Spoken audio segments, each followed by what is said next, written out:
You know, neighbors, I don't guess I've ever told anyone before about the day Joe bought his farm, for there were many more that bought a little piece of ground that day, and they all paid the highest price that any man can pay. Me and Joe were buddies, you see, and I guess I was the first that ever knew about Joe's farm and his girl, and about Joe's family, too. But it wasn't long till we all gathered round to hear.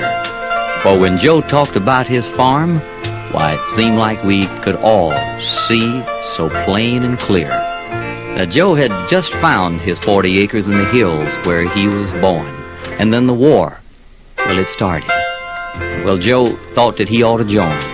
Oh, he really didn't own it, but this feller had promised to keep it till the day that Joe could come back and buy it with his mustering out pay.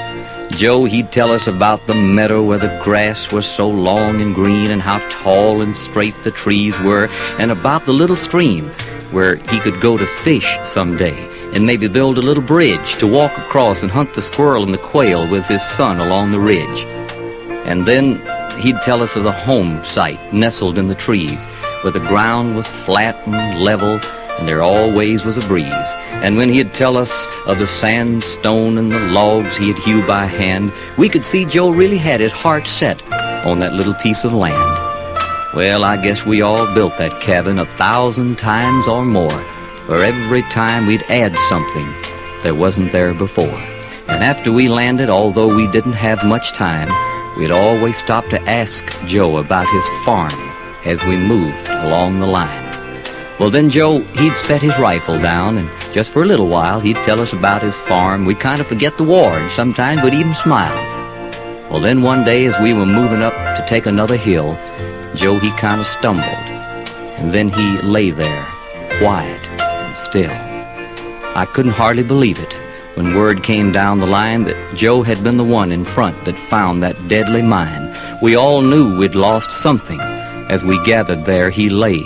I guess the first thing we all thought was, Joe bought his farm today. Oh, it'll all be in history books for anyone to see, and this is just a story between guys like you and me. They'll tell about the battle we won, so peace could come to stay. But they can't tell about the hearts that broke when Joe bought his farm today. The farm Joe bought today, it was a little piece of ground a long ways from the hills that Joe loved, and we gathered round. I can't remember all the good things the chaplain found to say, but I don't guess I'll ever forget when they told me Joe bought his farm today.